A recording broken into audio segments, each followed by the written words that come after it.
incomparable, perfecto amor, precioso, suficiente, Señor. Tú eres nuestra fortaleza y a ti venimos, Señor, esta preciosa tarde a ser fortalecidos con estas alabanzas, Señor, con nuestra adoración.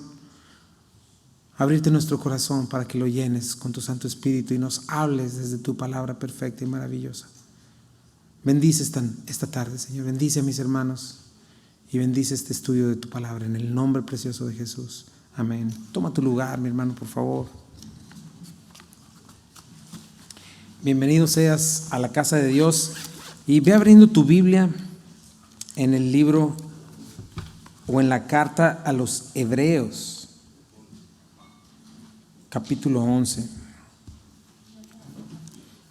Queremos predicar toda la palabra, capítulo por capítulo, versículo por versículo, de pasta a pasta, hasta que el Señor venga, y cuando terminemos de toda la Biblia queremos volver a comenzarla. Creemos lo que dice nuestro Señor: el cielo y la tierra pasarán, pero su palabra no pasará. Toda la Escritura es inspirada por Dios y útil para enseñar, para corregir, para redarguir, para instruir en justicia, a fin de que todos, el hombre, la mujer de Dios, seamos maduros, completos, perfectos, entrenados para toda buena obra y traerle gloria al Señor. ¿Te acuerdas? Dos opciones tenemos: o es la palabra de un hombre falible o es la palabra infalible de Dios, y creemos en eso. Esta Escritura es nuestra base moral y espiritual, nuestra máxima autoridad, nos puede transformar, nos puede dar vida eterna y herencia junto con aquellos que se han entregado a Cristo. Y es un libro no de alegorías o leyendas o supersticiones, es historia real. Dios, nuestro diseñador, quien ha inspirado este libro hermoso, mis hermanos. Es un privilegio poderlo abrir cada domingo y cada vez que podamos en casa también. Y vamos al contexto de la carta. Siempre es importante tomar el contexto, porque en el estudio de la palabra lo es todo. El contexto le da peso, le da cohesión al texto, nos ayuda a interpretar correctamente lo que la Biblia quiso decir de sí misma, nos ayuda a aplicarla de manera que impacte nuestra manera de vivir, porque si no impacta nuestra manera de vivir, de nada sirve. Por eso es tan importante para mí cada domingo contextualizarla y recordar de qué estamos hablando. Sí hay temas maravillosos, pero la mejor manera de entender la Biblia es en todo su contexto. Y en este libro, ¿te acuerdas? Escrita por un judío que no sabemos quién es, entre el 65 y 66, a tres tipos de judíos: judíos creyentes en Cristo Jesús, debilitados por su fe y por la persecución; judíos intelectualmente convencidos de que Cristo era el Mesías esperado, pero no estaban tomando un paso de fe y entregándose a Cristo; y judíos no creyentes. Ese era el problema, y yo creo que el Espíritu Santo está invitándoles a ellos, y también nos está invitando a nosotros, porque no estamos muy lejos algunos de esa situación, ¿verdad? Nos está invitando a no volver atrás, nos está desafiando a dar un paso de fe y obediencia. Y algo que nos deja claro esta carta es que Cristo es suficiente, Cristo es la meta. Si has llegado a Cristo, no tienes más a dónde ir. Lo único que te toca es caminar en fe, que es de lo que vamos a hablar hoy. ¿Te acuerdas? Nos ha hablado de su identidad, nos dice: Cristo es Dios, el Dios todopoderoso, supremo, superior. Por eso es mejor o superior a cualquier maestro, religión o filosofía. Es el Dios hecho carne quien vino a buscar y salvar lo que se había perdido. De otra cosa nos habla Hebreos, les está hablando a estos hombres que estaban queriendo regresar a un sistema de obras. Les dice: ¿sabes qué? Cristo terminó su obra, Cristo terminó la obra de redención a la perfección. Hizo lo que ningún hombre pudo ni podrá ni llegar a hacer jamás. Ganó la justicia de Dios, murió por nuestros castigos, por nuestras maldades, nos redimió, resucitó y está sentado a la diestra del Padre. Entonces su obra está completa y nos ha exhortado de maneras muy fuertes, ¿verdad? Nos dice: ¿sabes qué? Lo que te toca hacer es responde en fe. Si el Dios y creador del universo ha hablado lo mejor y ha dado lo mejor de sí, no te endurezcas, no seas incrédulo, no seas rebelde, no seas necio, no seas vago de corazón. Persevera, atiende con diligencia, abandona cualquier forma de religiosidad externa, camina en fe hasta que no veas esa fe mostrándose en una manera de vivir obediente al Señor. Y bueno, este es el contexto de toda la carta. Ahora, estamos en plena recta final de esta carta y en la aplicación práctica, y es algo muy importante.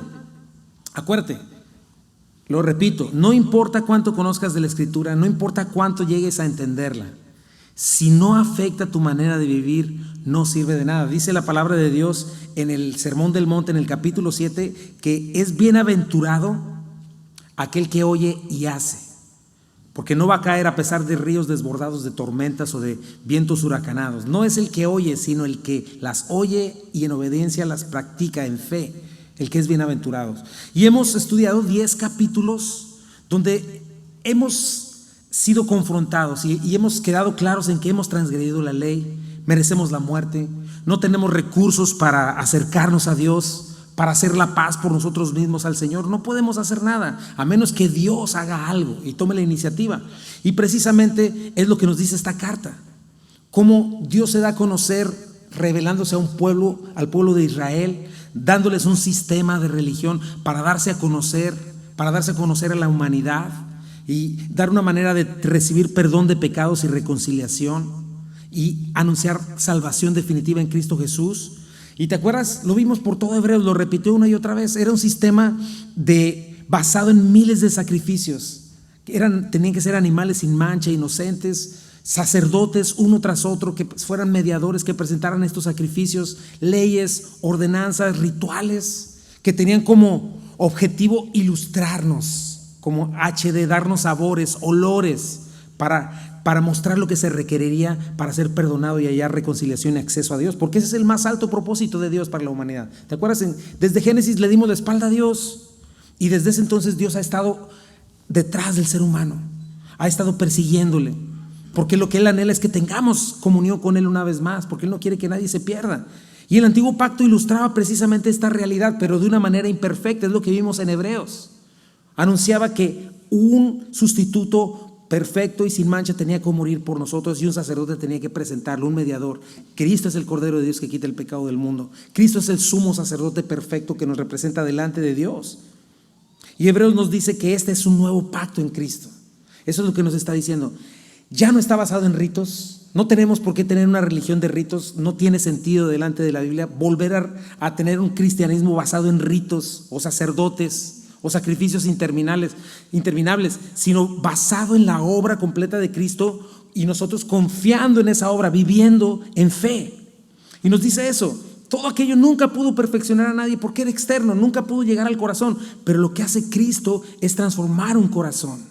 Con un solo sacrificio, dice, nos hizo perfectos delante de Dios, limpió nuestras conciencias, quitó el pecado del mundo una vez y para siempre y fuimos apartados para Dios por la eternidad, ¿no? Y nos hace contrastes, ¿no? Nos pone como en aquellos tiempos los sacerdotes cansados entraban, salían, sacrificios, no había ni siquiera lugar donde sentarse, pero nos dice que Cristo una sola vez, dice, no entró a un lugar terrenal, a una tienda terrenal, sino directamente en el cielo.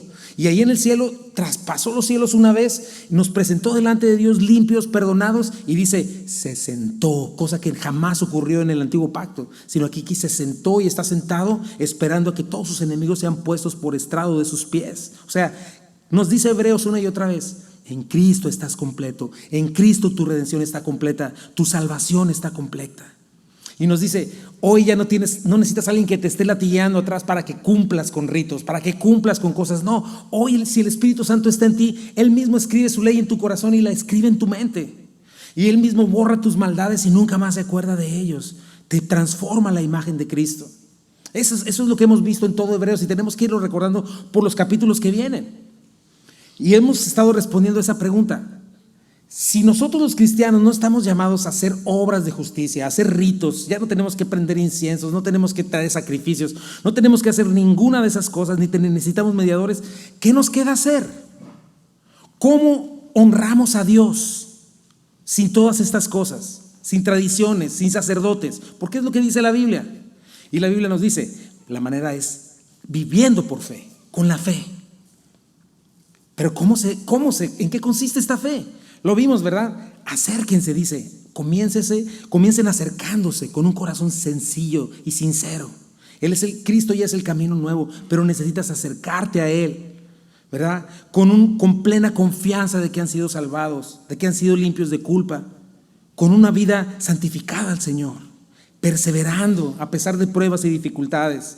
estimulándonos unos a otros al amor y a las buenas obras, no dejando de congregarnos como algunos tienen por costumbre.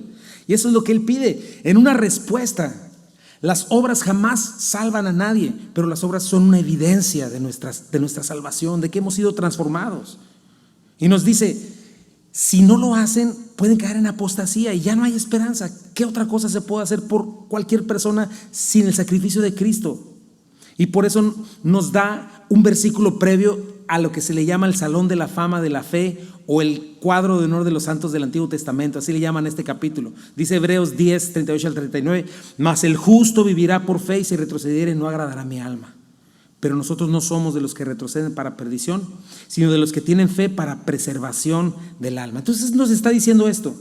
¿Cómo vive un cristiano agradando a Dios? En fe. La fe es indispensable y es básica porque es lo único con lo que podemos agradar a Dios. Lo único.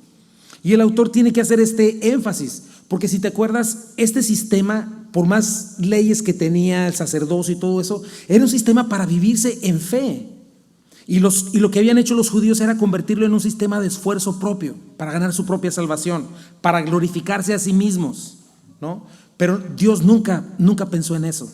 Dios en ninguna parte de la Biblia jamás redimió a ningún ser humano por sus obras, sino por su fe. Porque dice la Biblia, ningún hombre puede justificarse delante de Dios.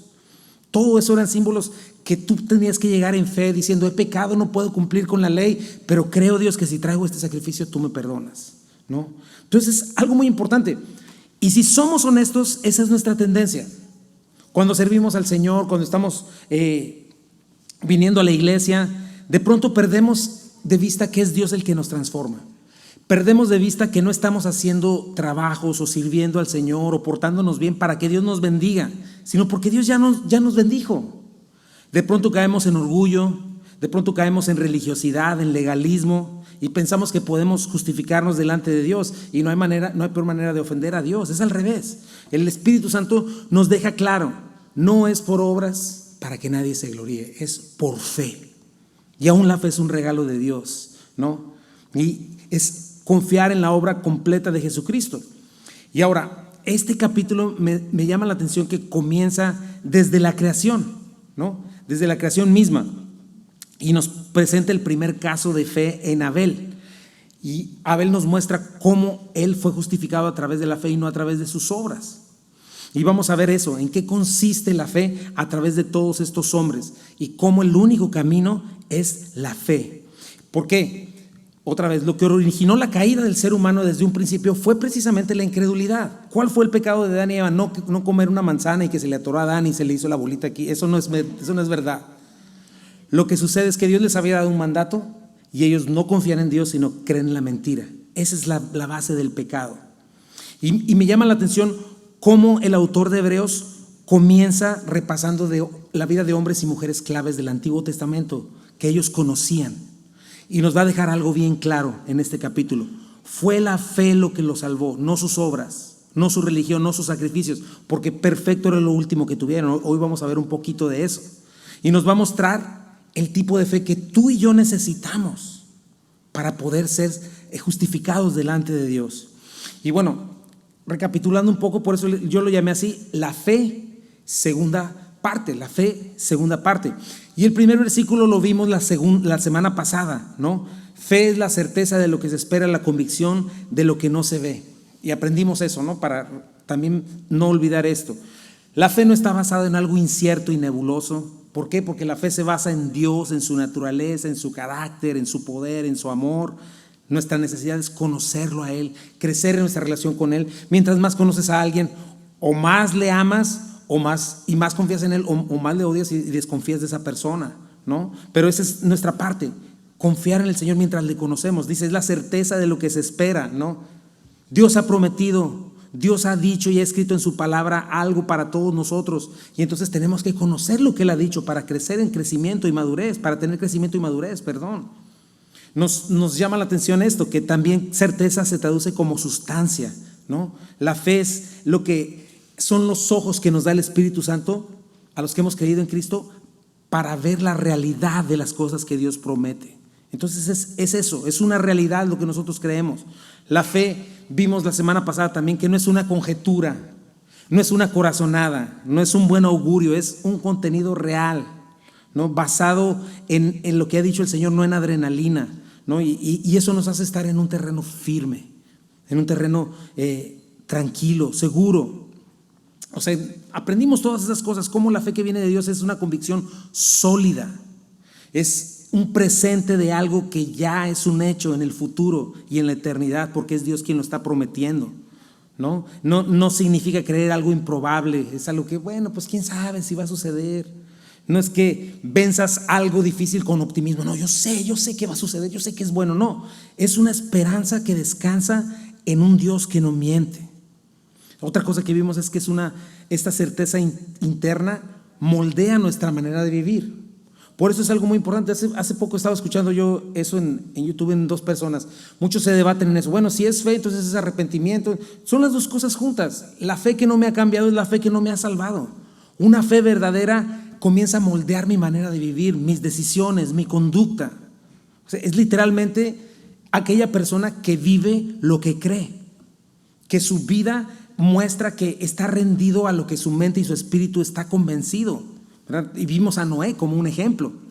Noé, que vivió 120 años demostrando con sus decisiones que lo movía no era toda una humanidad volcada al pecado y a la maldad, sino lo que Dios le decía. Estaba haciendo un barco que nunca, por algo que iba a caer, que era lluvia, que nunca había caído, ¿no?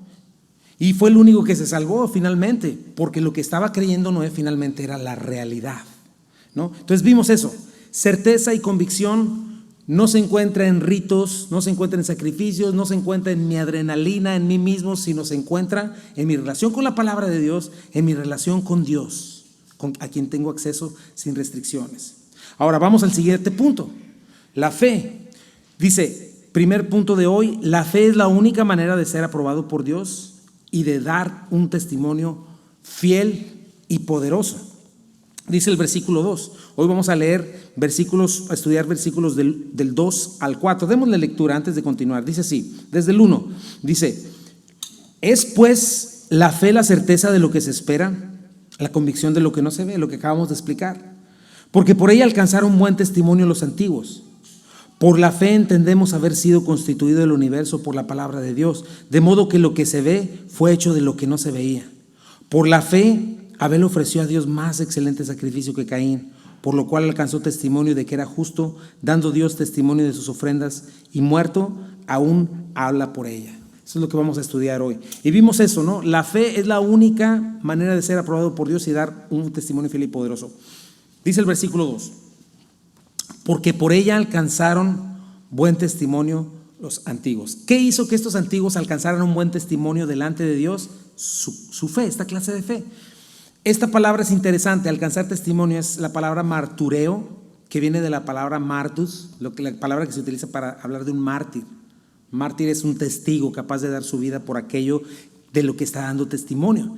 Y martureo significa eso, alcanzar un buen testimonio, dar un buen testimonio, declarar, ratificar algo favorablemente, ¿no? Y no nada más de un camino de ida, sino de regreso, porque también significa ser aprobado por alguien más. O sea, yo doy un testimonio de que esto es real y alguien más da testimonio de mí, de mi buena reputación, de que estoy dando de parte de otros están dando un buen testimonio de mí. Entonces, lo primero que nos está diciendo es esto. La lista de hombres y mujeres que va a hablar, que son, si tú leíste ya el capítulo conmigo, son Abel, Enoc, Noé, Abraham, Sara, Jacob, José, Moisés, Josué, Rahab la ramera, y habla de los jueces, Gedeón, Barak, Sansón, Jefté, habla de los reyes, aunque solo habla de David, ¿verdad? Menciona a David, habla de los profetas, comenzando por Samuel, el primero de muchos profetas impresionantes. Lo primero que nos dice es que ninguno de estos hombres fueron aprobados por Dios por sus obras de justicia o por sus sacrificios.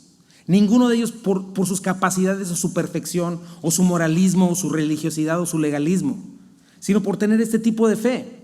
Simplemente piensa en Noé. Noé termina bien borracho.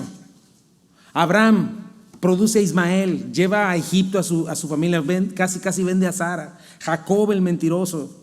José también era una fichita cuando estaba chiquito, ¿verdad?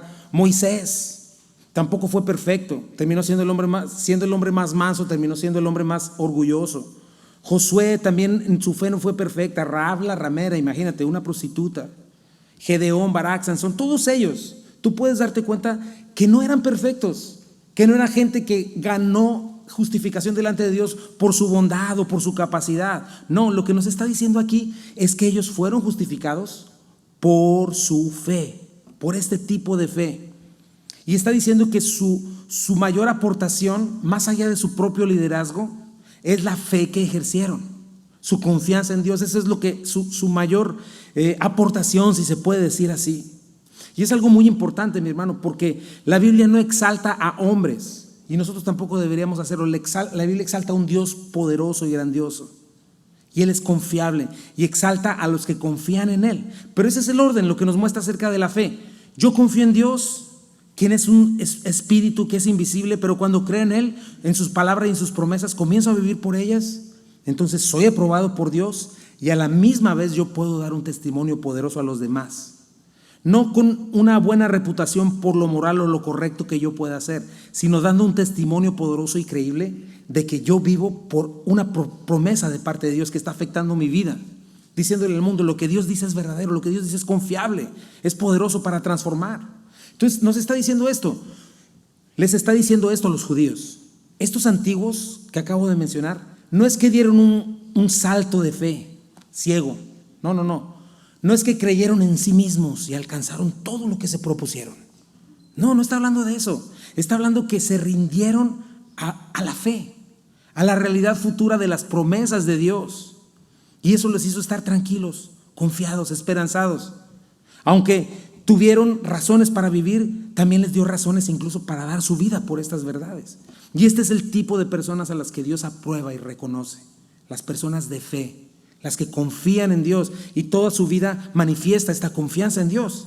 Y los antiguos alcanzaron buen testimonio de parte de Dios y su aprobación por ejercer esta fe, y se convirtieron en testigos fieles por lo mismo. Y su testimonio dice que sigue hablando miles de años después, como hoy, ¿no? Seguimos leyendo las páginas y vemos estos hombres y mujeres exaltados por su fe, no por su capacidad, no por su propia moralidad o justicia, sino por su confianza en Dios. Y esa sería la primera cosa para nosotros. ¿Qué dice tu vida? ¿Qué dicen tus decisiones? ¿Estás siendo aprobado por Dios? ¿Estás siendo un testimonio poderoso para los incrédulos de que tú sabes lo que crees? No porque estés parándote en tu adrenalina o en ti mismo, sino porque confías en las promesas de Dios. Y me llama la atención cómo comienza, hablando desde el mismo origen de todas las cosas. Vamos al punto número 2. La fe genuina inicia desde el principio de la Biblia y de la creación. Se va desde el mero principio. Checa, versículo 3. Por la fe entendemos haber sido constituido el universo por la palabra de Dios, de modo que lo que se ve fue hecho de lo que no se veía. Interesante, ¿te fijas? El autor comienza hablándole a estos mismos judíos lo que ellos creen. Ustedes judíos saben Génesis 1:1. En el principio creó Dios los cielos y la tierra. Ahí comienza la fe. Y lo recordamos, ¿no? Fue un universo creado por Dios en 6 días literales. No fue creado por evolución o por casualidad o por la ilógica explicación de que nada, el azar y el tiempo trajeron todo lo impresionante y complicado belleza de la creación de la que somos parte hoy. Eso es imposible, científicamente imposible. Sino que dice, ustedes recuerdan, creemos desde el principio que todo lo hizo por medio de su palabra poderosa. Si tú lees Génesis 1, simplemente Dios llamó a la existencia algo y así fue. Y construir no solo se refiere a cosas materiales o a cosas, a la materia que existe, sino a cómo se opera la administración. Se refiere a que Dios no solamente le dio existencia al mundo, sino que le dio identidad y propósito. O sea, que nada existe por existir, como lo dicen las filosofías sin sentido de nuestros tiempos. Nos dice, todo tiene un significado y un propósito, y es Dios quien se lo da. ¿Te acuerdas cuando estudiamos Génesis? Dios dice, sea la luz, y fue la luz. Sean los cielos y la tierra, fueron los cielos y la tierra. Sean los mares y la tierra seca, y así fueron. Sea la hierba verde, y fue. Sea el sol, la luna y las estrellas, y así fueron. Sean los seres vivos del mar, los seres vivos de la tierra, y así fue. Y vemos en el sexto día cómo de una manera muy especial Dios crea al ser humano a su imagen y semejanza, la corona de su creación, ¿no? Y le da todo para que lo administre, para tener comunión con Él, comunión plena. Pero dice, todo esto es por fe, lo creemos, solo lo puedes ver con los ojos de la fe. Cuando tienes la luz alumbrando tus ojos, entonces todo tiene claridad y lógica. O sea, la infinita, bueno, no es infinita, pero es una cantidad impresionante de información que tienes en cada célula.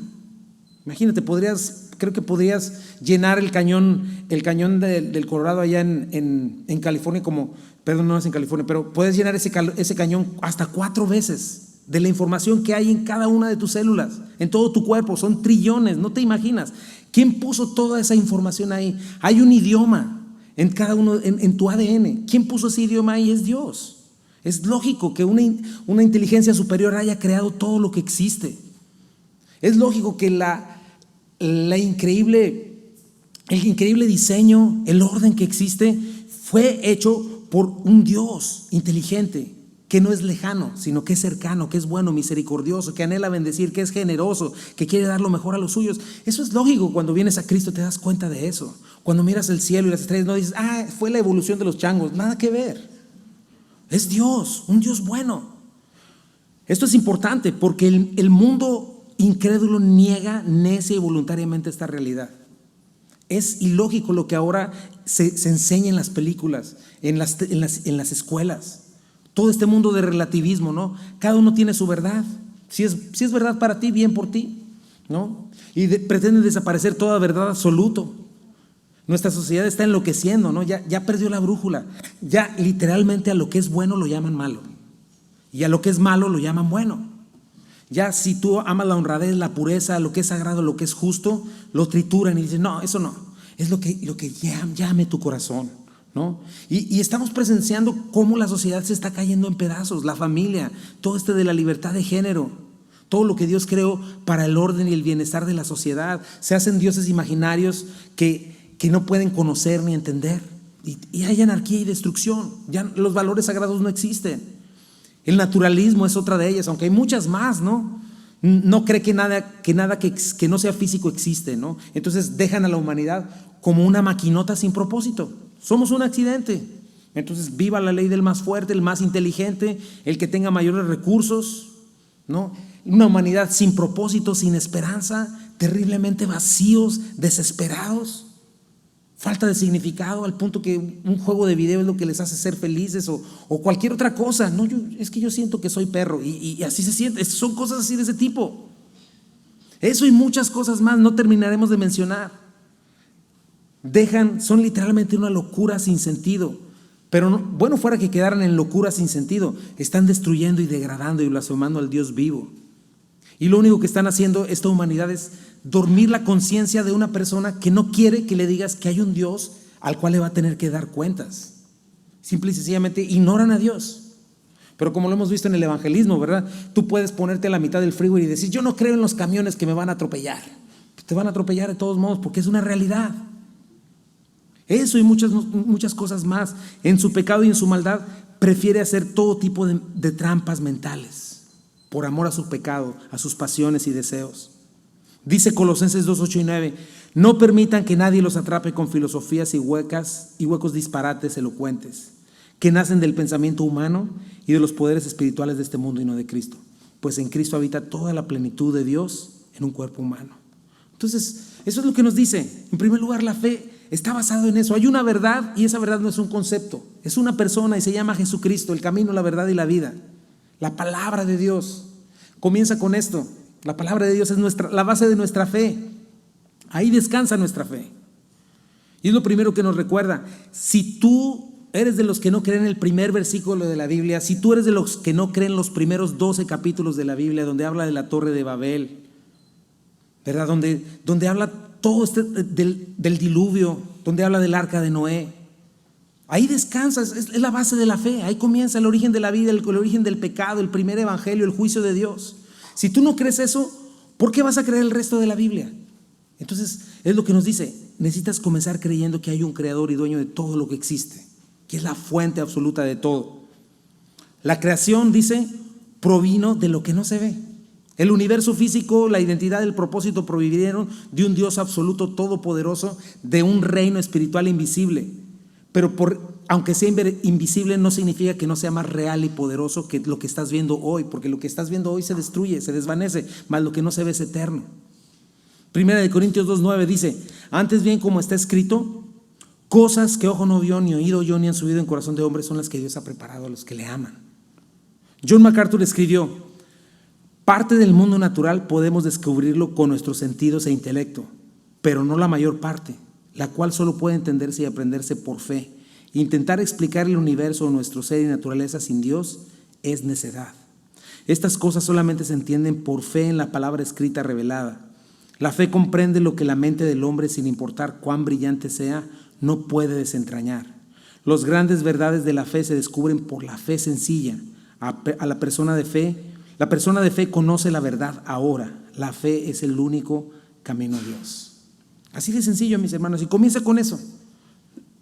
Lo que es hecho fue hecho de lo que no se veía, y eso creemos y confiamos. Ahora comienza a mencionar a los personajes, ¿verdad? Todos estos personajes hicieron algo con lo que agradaron a Dios y alcanzaron buen testimonio. Y la primera persona que trae al podio a dar testimonio de su fe es Abel. Es interesante, hoy solo vamos a ver a Abel, pero es interesante cómo llama a Abel y no menciona a Adán y a Eva. ¿Por qué crees que no menciona a Adán y a Eva? Porque Adán y Eva no necesitaban fe. Si tú te fijas, Adán y Eva, ellos saborearon el fruto del árbol de la vida. Ellos vieron y experimentaron perfecta comunión con Dios, aunque lo perdieron todo, aunque ya estaban fuera del Edén, pero ellos lo habían probado y lo habían visto, no necesitaban fe. Sin embargo, las siguientes generaciones ya requerían fe. Por eso comienza con Abel y con Caín. Ahora, ¿qué hace Abel? Y esto es algo muy importante. ¿Cómo nosotros podemos ofrecer a Dios una adoración que le agrade? ¿Verdad? Bueno, Dios dice aquí, Abel ofrece un sacrificio más excelente que el de Caín a Dios. Entonces, mi punto número 3 es ese. En Abel vemos ilustrada la adoración basada en fe. Es algo muy importante. El versículo 4 dice: por la fe, Abel ofreció a Dios más excelente sacrificio que Caín, por lo cual alcanzó testimonio de que era justo, dando Dios testimonio de sus ofrendas, y muerto aún, habla por ella. Entonces, piensa en qué contexto estamos. No mucho tiempo antes, acaban de ser expulsados Adán y Eva de Edén, y la siguiente historia es esta. Vamos a leer en Génesis 4, del 1 al 5, aquí lo tengo, pero tú lo puedes checar después. Dice: conoció Adán a su mujer Eva, la cual concibió y dio a luz a Caín. Y dijo: por voluntad de Jehová he adquirido varón. Después dio a luz a su hermano Abel. Y Abel fue pastor de ovejas, y Caín fue labrador de la tierra. Y aconteció que, andando el tiempo, que Caín trajo el fruto de la tierra, una ofrenda a Jehová. Y Abel trajo también de los primogénitos de sus ovejas, de lo más gordo de ellas. Y miró Jehová con agrado a Abel y sus ofrendas, pero no miró con agrado a Caín y a la ofrenda suyo. Y se ensañó Caín en gran manera, y decayó su semblante. Y puedes seguir leyendo todas las cosas que hizo Caín. Pero entonces, ¿qué fue lo que hizo que el sacrificio de Abel fuera más excelente que el de Caín? ¿Por qué Abel sí fue justificado y Caín no? Bueno, checa cómo sus mismos nombres hablan mucho de esto. Por ejemplo, Abel significa suspiro fugaz, temporal, vaciedad, transitorio, insatisfactorio. Por otro lado, Caín significa adquirido, ¿no? Lanza, firme. Entonces, podría ser el tipo de ofrenda, pero la Biblia no habla nada en contra de labrar la tierra, que lo condene. Yo creo que está hablando de una actitud de corazón, como lo estamos viendo aquí. Habla de la fe. Piensa en esto. Los dos crecieron con los mismos papás. Adán y Eva, cuando fueron expulsados, no se fueron de Edén. Edén estaba ahí. Vivían a las puertas de Edén. Y piensa en Adán, enseñándoles desde chiquitos a los dos, hablándoles de lo maravilloso que era ese lugar, de quién era Dios, de cómo lo perdieron todo, cómo Dios les había dado una promesa justo en ese mismo momento, que vendría la simiente de Eva, aplastaría la cabeza de la serpiente y esta le lastimaría el talón. Y les está hablando de las promesas que van a recibir en esta promesa de parte de Dios, ¿no? Imagínate las historias que Adán les pudo haber contado, las pláticas de Adán con sus hijos, ¿no? Hablándoles de la esperanza, diciéndoles, mira, esto lo ves bonito, porque nosotros vivimos en una tierra caída, en una creación que está caída y es hermosa. Pero sin embargo, a Adán diciéndoles, mira, esto se ve hermoso, pero no tienes idea de lo que es estar de aquel lado. No tienes idea de lo maravilloso que es caminar con Dios. No tienes idea de lo que es verdaderamente estar satisfecho, lleno, sin ningún problema, sin pecado. Imagínate cuando niños, a lo mejor los papás les decían eso, mira qué bonito papá, ya viste esta flor, ya viste esto. Hijo, ¿sabes qué? Eso no se compara en absoluto con lo que hay de aquel lado. Imagínate, hablándoles, perdimos amor, perdimos fe, confianza, todas estas cosas. Nunca lo pierdan ustedes, nunca duden de las intenciones de Dios, de su palabra, es algo horrible. Miren, y me imagino que los llevaba tal vez a las puertas de Edén, que estaban cerradas, pero estaban la espada de fuego ahí, los querubines moviéndose, y les está recordando, miren, ven eso que está ahí, es la misericordia de Dios, porque Dios dijo que el día que comiéramos del árbol de la ciencia y del bien y el mal, moriríamos, pero no morimos. Dios fue paciente. Y todo eso nos habla de que ellos ofrecían ofrendas a Dios y que no quisieron alejarse del vuelto. Para ellos era el Salmo 84:10, dice, porque mejor es un día en tus atrios que 1000 fuera de ellos. Escogería estar antes en la puerta de la casa de mi Dios que habitar en las moradas de maldad. Todas esas cosas a Caín y Abel las aprendieron. Y entonces crecen con esas historias, con estos padres fuera de Edén. Cada uno se va a sus oficios. No eran el problema el oficio, porque tenían que labrar la tierra para que les diera su fruto. Pero sí les dice, uno era pastor y el otro labrador de tierra. Tenían esa devoción a Dios, tenían ese sentido de importancia de reconocer a Dios como su creador, como su sustentador, como el que tuvo misericordia de ellos. Tenían inculcados en sus corazones que tenían que estar pensando en lo eterno de Edén, no en lo temporal. Tenían que reconocerlo en adoración, seguramente llevaban estos sacrificios ahí a la puerta de Edén. Los querubines, pues lo hemos dicho muchas veces, los querubines representan la misma presencia de Dios. Dios estaba ahí. La promesa de Dios de reabrir el lugar estaba latente. Adán y Eva estaban pensando en esto. Ya, la siguiente generación ya viene la promesa y vamos a entrar otra vez. No sabían que iba a pasar miles de años. Y les había enseñado Dios con el primer sacrificio, ¿no? Cuando los cubrió con pieles de ovejas. Para que haya perdón de pecados se requiere la muerte de un sustituto. Y a lo mejor Dios consumía sus ofrendas como lo hacía en el Antiguo Testamento. Entonces, ambos, Caín y Abel, tenían lo necesario para relacionarse por fe con su Dios, para esperar en sus promesas divinas. Pero ¿cuál fue la diferencia? No fue el tipo de ofrenda, la diferencia fue su fe. Dice que Caín simplemente trae una ofrenda de sus frutos, pero Abel dice que trae de sus ovejas lo más importante, lo más gordo, lo más costoso. ¿Qué te habla de eso para Abel? Eso es algo muy importante, porque eso es fe, una mirada puesta en lo eterno. Abel, como su nombre lo indica, ¿qué estaba entendiendo por fe? Mi vida aquí, se ve muy bonito el cielo, se ve muy bonito el mar, todo lo demás, pero mi vida es un suspiro. Mi vida es fugaz, es breve, es temporal. Mi vida no es valorada por mis posesiones o por mi éxito. Mi vida es valorada por mi Dios y por mi relación con Dios. Abel escuchó a sus padres, pero creyó en ellos. Sus ojos estaban puestos en la eternidad, en las promesas, en el Edén. También él había creído que había un árbol de la vida. También él creía que un día iba a ser abierto ese lugar, que su lugar y su vida no estaba en este mundo, que como nosotros era extranjero y peregrino. Y entonces la ofrenda de Abel está precisamente representando esto. Habla de su fe, de su confianza. Con su ofrenda Abel está diciendo, Señor, aquí están mis primogénitos. El primogénito, y lo más gordo de ello, habla del semental, o sea, de lo más caro que tienes en tu trabajo. No sé si sea una herramienta, no sé qué sea, pero es traer lo mejor que tienes delante de Dios.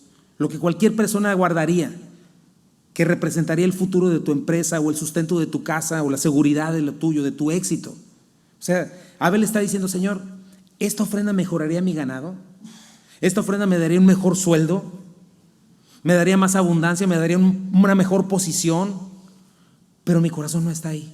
Mi corazón está en la eternidad. Mi confianza está puesta en ti, Señor. Si tú no edificas la casa, en vano trabajan los que la edifican. Si tu bendición no viene de ti, Señor, ¿para qué quiero? Nada sirve. Es lo más valioso que tengo, Dios, eres tú. No es esta oveja. Tú eres mi proveedor. todo esto, Señor, esta oveja, a lo mejor lo más gordo, sin ti no me sirve. Tú eres mi seguridad, tú eres mi tesoro. Abel también había entendido, sin derramamiento de sangre no hay remisión de pecados. Si me quiero acercar a ti, Señor, necesito reconocer mi maldad y necesito traer un sustituto en mi lugar. Pero a Caín, checa, el firme, el autosuficiente, no llega reconociendo su necesidad de Dios. Todo lo contrario. Dios, aquí está una prueba de que yo soy suficiente. Dios, aquí estoy, mira, esta es mi ofrenda, no para decirte qué bueno y qué magnificente eres. No, Señor, aquí estoy yo para que veas al mejor de tus hijos. Y mira cómo mi ofrenda, la ofrenda de Abel hablaba de su amor por Dios, pero la ofrenda de Abel hablaba de su amor por sí mismo. La ofrenda de Caín, gracias. La ofrenda de Caín estaba hablando de sí mismo. Señor, aquí está esta ofrenda, recíbela y siéntete agradecido y privilegiado por traerte esta ofrenda. Te hice el favor a ti, ahora tú me debes a mí. La actitud de Caín era esa. ¿Quién necesita un huerto? ¿Quién necesita a Dios? ¿Quién necesita comunión con Él? Si yo soy el mejor labrador, yo puedo manejar mi propio destino. Aquí ahora este es mi reino. ¿Quién necesita el cielo? Yo soy el rey. Caín, lo puedes ver, lo puedes seguir leyendo, era alguien arraigado a este mundo efímero, a sus falsas promesas, alguien que no necesitaba fe en el Dios vivo, alguien que según él podía encontrar plenitud eterna lejos de Dios, porque él crea su propio Edén, lo puedes leer después. Y lo puedes ver en su relación con Dios, porque Dios no acepta su ofrenda. Y después Dios lo reprende. Caín, mira, tú puedes enseñorearte de tu pecado. Y Caín responde neciamente, lo ignora. ¿Y sabes qué hace cuando Dios le dice, mira, no te sientas así, vuélvelo a hacer bien? No, Caín se levanta, se va y mata a su hermano. Y huye lo más posible de Dios. Pero Abel, por otro lado, entrega su vida eterna. Su vida entera, perdón. Está haciendo un acto de adoración. Se está rindiendo a Él. Y ese es el tipo de fe que agrada a Dios en cuanto a nuestra adoración, mi hermano. Adán y Eva decidieron no tener al principio a Dios, y que Abel tuvo, pero Abel sí, ellos no confiaron en Dios, pero Abel decidió entregarse en completa confianza al Señor. Y viene a Él no en su autosuficiencia, ¿no? Y eso es lo que está diciendo Abel.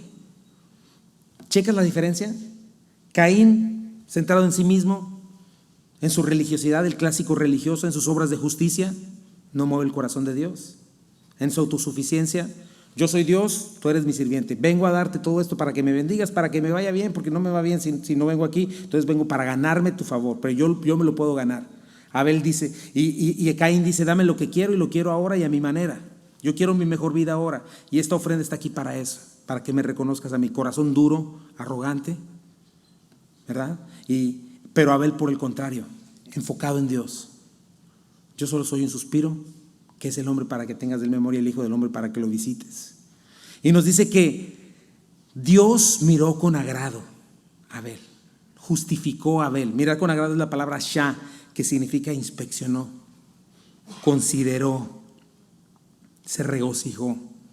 Es algo muy importante, mi hermano, porque eso es lo que somos como creyentes. ¿Quieres impresionar a Dios? Eso es lo que lo impresiona.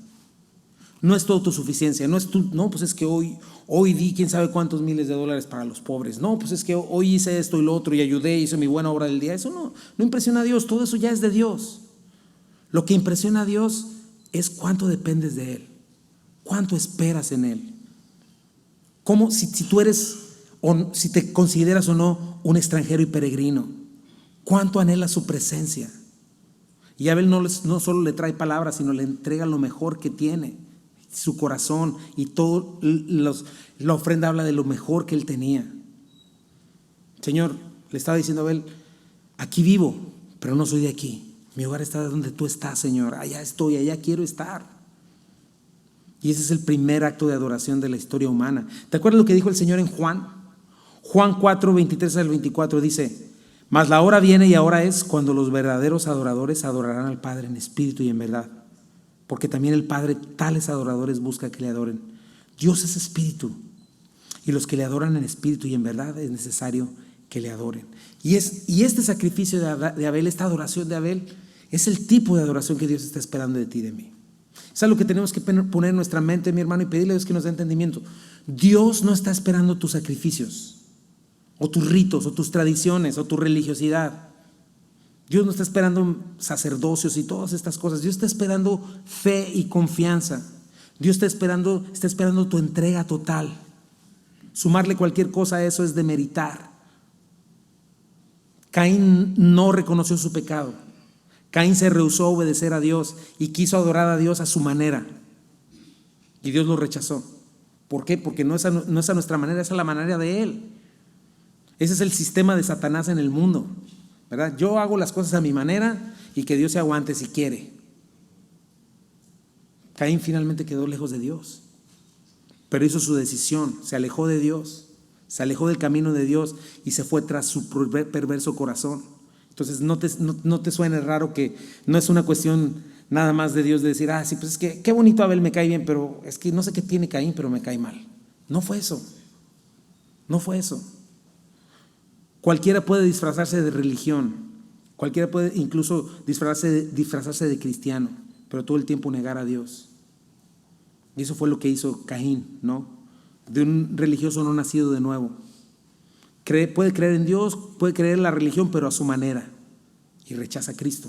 Dice Romanos 10:22-3, dice: porque yo les doy testimonio de que tienen celo de Dios, pero no conforme a ciencia, porque ignorando la justicia de Dios y procurando establecer la suya propia, no se han sujetado a la justicia de Dios. ¿Qué caracterizaba a Caín entonces? Hipocresía, impiedad y sobre todo incredulidad, porque tenía una adoración aparente.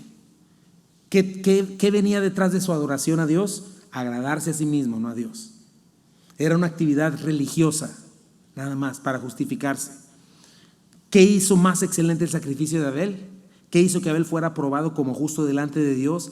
Que su testimonio de confianza todavía después de muerto siga hablando. Su fe, este tipo de fe. Te voy a leer una cota de John MacArthur. Dice: Abel no se le consideró justo porque fuera justo, sino porque confió en Dios. Fue justo ante Dios porque tenía fe en Dios. Seguía siendo el mismo pecador que antes de ofrecer su sacrificio. Ni siquiera recibió el Espíritu Santo como ocurre hoy con los creyentes. Se fue con los mismos problemas que tenía antes, pero tenía la aprobación de Dios y la justicia de Dios terminó abonada a su cuenta. ¿Te fijas? Esa es la fe, mis hermanos. ¿Qué nos sigue predicando después de muerto? Abel, ¿quieres llegar a Dios? ¿Quieres agradar a Dios? Es por medio de la fe, no es por obras. Recibir, creer y obedecer lo que Dios te manda. Entender que la incredulidad va a ser castigada. O sea, lo que dice: el justo por la fe vivirá. ¿Qué es lo que nosotros no vemos, mis hermanos? Porque la fe es la certeza de lo que se espera, la convicción de lo que no se ve. ¿Qué es lo que nosotros no vemos hoy, pero que creemos? Para ir cerrando esta parte. Cristo vino, murió por nosotros, resucitó al tercer día, traspasó los cielos, abrió un camino a la reconciliación, a la comunión y a la presencia con el Padre. Nos presentó delante de Dios limpios, lavados, aprobados. Tenemos vida eterna, perdón de pecados, una herencia en los cielos reservada para aquellos que hemos depositado nuestra conciencia en Cristo. ¿Crees eso, mi hermano? Porque eso es lo que no ves. Pero si tienes los ojos del Espíritu, en tu corazón puedes saber qué es verdadero y qué es real. Y es la única manera de agradarlo. Tienes que recordar eso, mi hermano. La fe va más allá de estar de acuerdo con cierta información. La verdadera fe es una certeza de lo que esperas y una convicción de lo que no ves. Pero esta fe te hace ver esas realidades que Dios promete reales y concisas, más que lo mismo que es temporal. Una camisa, por más bonita que sea, se envejece y termina por tirarla a la basura. Igual un auto, lo que ves es temporal, más lo que no se ve es eterno. ¿Cuál es el versículo clave? Hebreos 11:6. De hecho, sin fe es imposible agradar a Dios.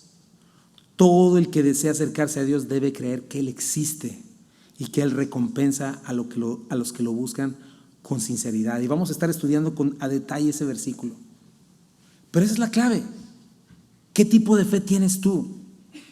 ¿Qué dicen tus obras, tu manera de vivir? ¿Qué dicen? ¿Estás confiando en eso o sigues temeroso, Sigues todavía sin querer obedecer porque le crees más a tu perverso corazón, porque le crees más a este mundo y a su filosofía. Es muy grave la incredulidad, mi hermano. Vivir una vida desobediente es vivir una vida en incredulidad. Y eso es algo muy grave. Y cuando venimos a Él, venimos adorándole porque entendemos, creemos quién es Él. Le ofrecemos quiénes somos. Le entregamos lo mejor porque sabemos que de Él dependemos y que Dios no acepta menos que eso. Entonces, ¿cómo te estás acercando a Dios? ¿En qué consisten tus sacrificios? ¿En qué consiste tu adoración, tu alabanza? Piensa en eso. ¿Es nomás un medio para alcanzar tus fines o para agradarte a ti mismo o para agradarle a Él? ¿Qué hay en tu corazón? El día de hoy vamos a tener la cena del Señor. Y por eso hablé al principio del bautismo, porque hay dos ordenanzas que sí practicamos como cristianos, que es la cena del Señor y que es el bautismo. Pero espero que después de leer esto te quede claro que no son sacrificios para agradar a Dios o para ser salvo. Las dos cosas son oportunidades para acercarte a Dios en esta fe. Son como ventanas que Dios abre, ¿verdad? Ventanas espirituales para que tú puedas acercarte a Dios en esta fe y decirle: Señor, en esto creo, en esto descanso. No tengo nada con qué pactar contigo, he transgredido tus leyes, no soy digno, pero creo que tú me has hecho digno. Creo que tú, en verdad, cuando parto ese pan, recuerdo que tú moriste por mí. Cuando veo ese jugo de uva, recuerdo que tú derramaste tu sangre y es en tus términos, no en los míos. Creo, Señor. Entiendo lo que significa este memorial, que es una oportunidad de reiterar mi fe y mi confianza en ti. Es una oportunidad de decirte: Señor, soy tuyo, gracias por salvarme, gracias por morir por mí, gracias por abrirme las puertas de los cielos, gracias por darme la oportunidad de ser reconciliado contigo, gracias por darme perdón de pecados y vida eterna. Lo mismo el bautismo. Es una oportunidad de decirle al mundo: hay algo que ocurrió en mi corazón, hay algo que quiero que sepa todo el mundo. No puedes verlo, tengo vida nueva en mí, Dios me ha salvado, pero quiero que veas, quiero que entiendas que con Cristo estoy juntamente crucificado. Ya no vivo yo, mas vive Cristo en mí. Lo que ahora vivo en la carne, lo vivo en la fe del Hijo de Dios, el cual me amó y se entregó a sí mismo por mí. De esto se tratan estas dos ordenanzas. ¿Te das cuenta? ¿Lo puedes entender? Porque hay veces que cuesta trabajo entender esto y pensamos que son obras para que Dios me bendiga. No son obras para que Dios te bendiga. Efesios 1 dice que Dios ya te bendijo con toda bendición espiritual en los lugares celestiales en Cristo Jesús. Es una oportunidad de reiterar tu fe. ¿Cuántos de ustedes están dispuestos hoy a reiterar su fe delante de Dios? ¿Por qué no nos ponemos de pie? Vamos a orar. Vamos a tomar los elementos de la cena del Señor y vamos a decírselo en oración a nuestro Rey.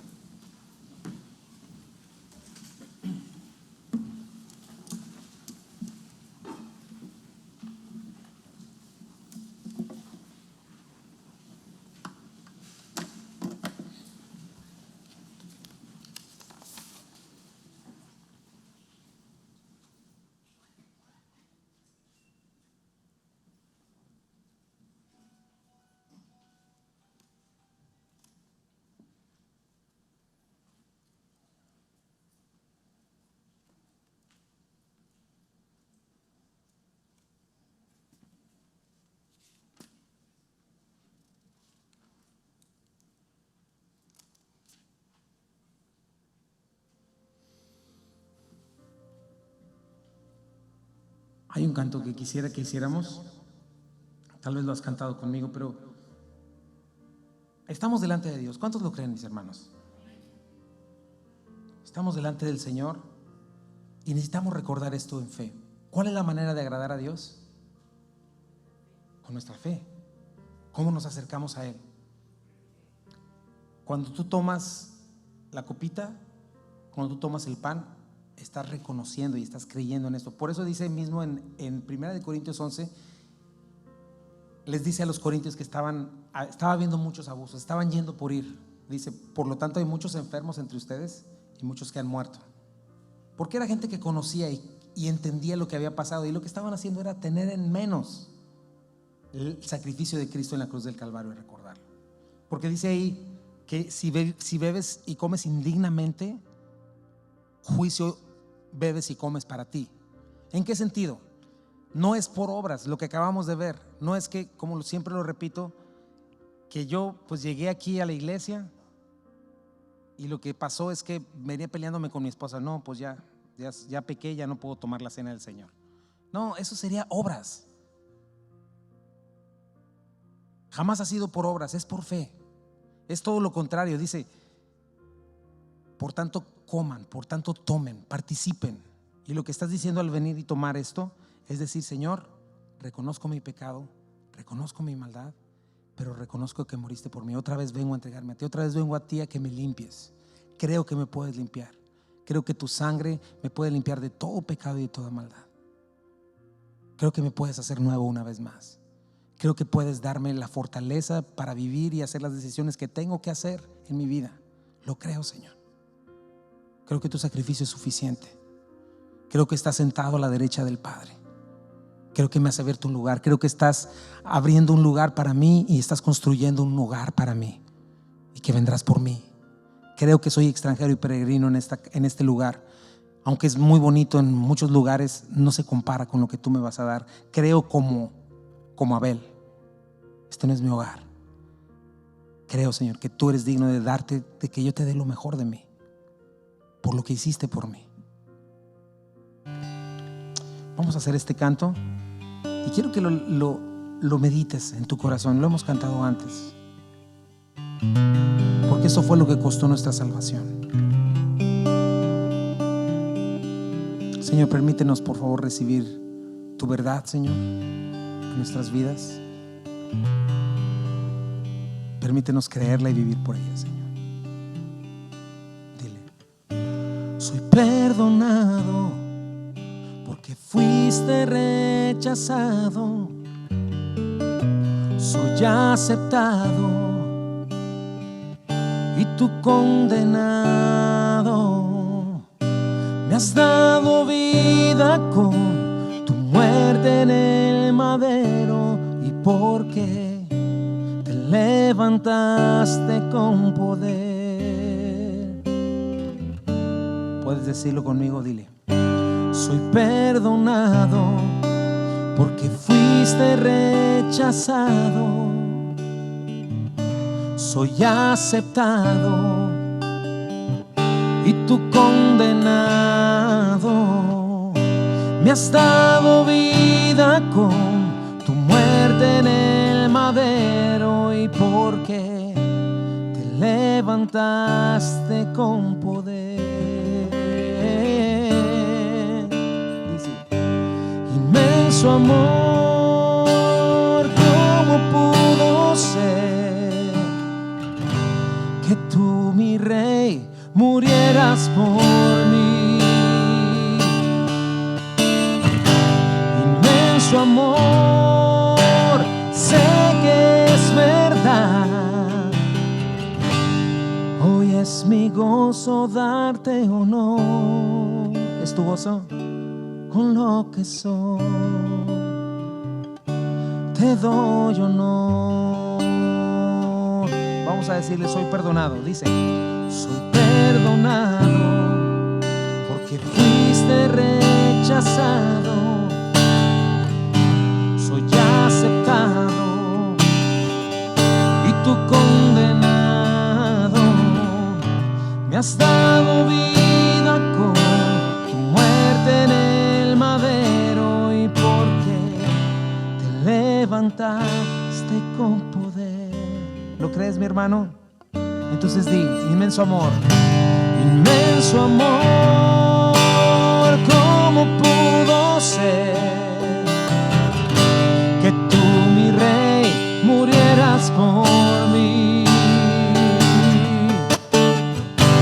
Inmenso amor, sé que es verdad. Hoy es mi gozo darte honor. Con lo que soy te doy honor. Dile: Cristo, tú eres mi Rey, eres mi Rey. Vuélvelo a reconocer. Cristo, tú eres mi Rey. Cristo, tú eres mi Rey. Cristo,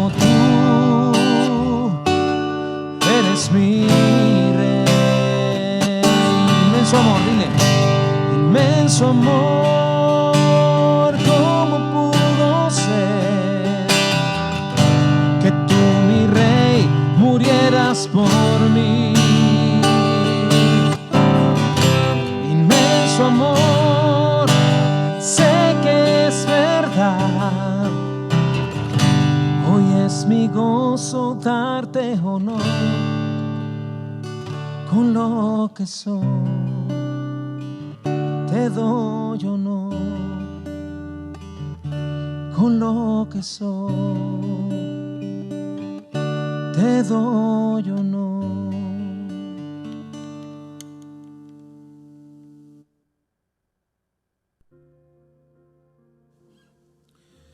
Recuerda que no fueron las buenas obras de Abel, no fue su capacidad, sino fue su confianza en el Señor. Dice la palabra: porque yo recibí del Señor lo que también les he enseñado.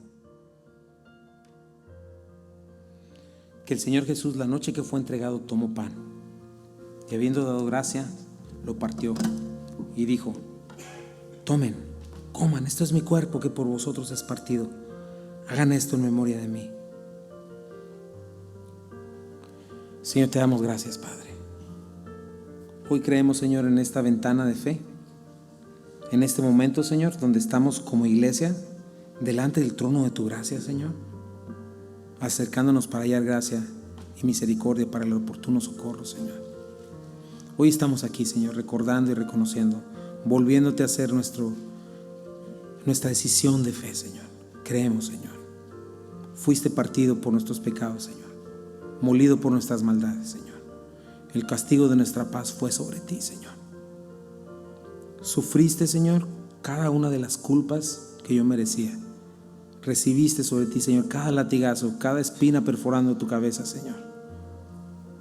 Esos clavos, Señor, dándote choques eléctricos en las manos, Señor. Esa asfixia, ese dolor, Señor, y sobre todo ese abandono de tu Padre, Señor. El haber recibido toda la ira de Dios sobre ti, Señor. Esa ira era justo que cayera sobre mí, Señor. Porque pecamos, porque pequé, Dios, porque te blasfemé, porque la paga del pecado es muerte, Señor.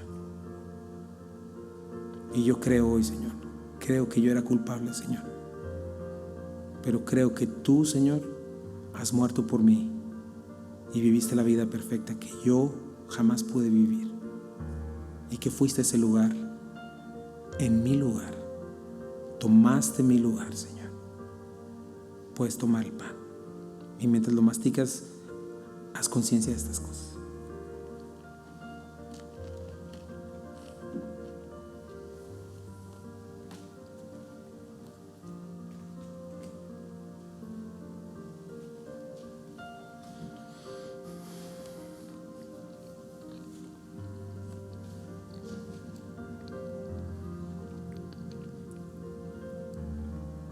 Asimismo tomó también la copa después de haber cenado, diciendo: esta copa es el nuevo pacto en mi sangre. Ya no es la sangre de animalitos, ya no es un viejo pacto incompleto, imperfecto, sino es un nuevo pacto completo, perfecto, perfecta salvación, perfecta limpieza, conciencia libre de culpa, adopción, herencia, libertad, esperanza eterna. Todo por tu sangre derramada, una sangre que cubre el pecado y que nos limpia de toda maldad. Gracias, Señor.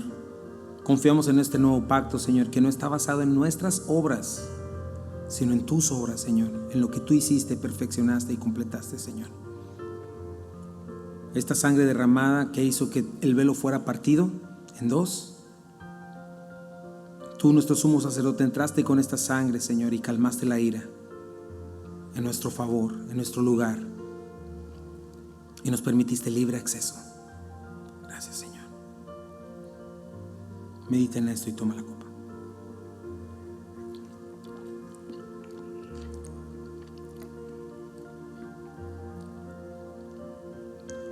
Hagan esto todas las veces que la bebiereis en memoria de mí. No lo olvides, mi hermano.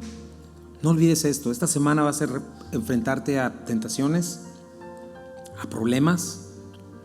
Esta semana vas a estar debatiéndote en si abres o no la palabra de Dios, si haces o no haces un mal negocio o un buen negocio, si te arrepientes, si comienzas a caminar en santidad. No olvides esto. No olvides que alguien pagó por ti. No olvides que alguien ya entregó su vida por ti y que está esperando tu confianza. Tu obediencia, tus pasos de obediencia no están basados en tu capacidad o para simple y sencillamente justificarte delante de Dios. Se basan en esta fe, en alguien que ya lo hizo todo para ti, para que seas libre. Así pues, todas las veces que comas este pan y bebas esta copa, la muerte del Señor anuncias hasta que Él venga.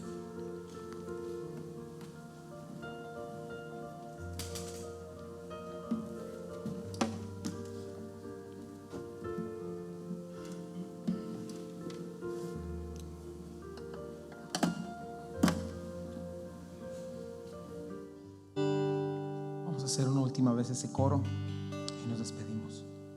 Si alguien necesita oración, puede acercarse a mí o acércate a alguno de tus hermanos. Dile una última vez, dice: soy perdonado porque fuiste rechazado, soy aceptado y tú condenado. Me has dado vida con tu muerte en el madero y porque te levantaste con poder. Inmenso amor, inmenso amor, ¿cómo pudo ser que tú, mi rey, murieras por mí? Inmenso amor, sé que es verdad, hoy es mi gozo darte honor con lo que soy. Como Abel, te doy honor, todo lo que tengo y soy, con lo que soy, te doy honor. Última vez, dilo desde tu corazón. Piensa en todas aquellas cosas que representan tu vida, tus valores, tu seguridad, todas las cosas de las que siempre te agarras y haces a un lado al Señor. Y di: Señor, con lo que soy, hoy en este día te doy honor. Y dile: con lo que soy, te doy honor. Una vez más, con lo que soy, te doy honor. Con lo que soy, te doy honor.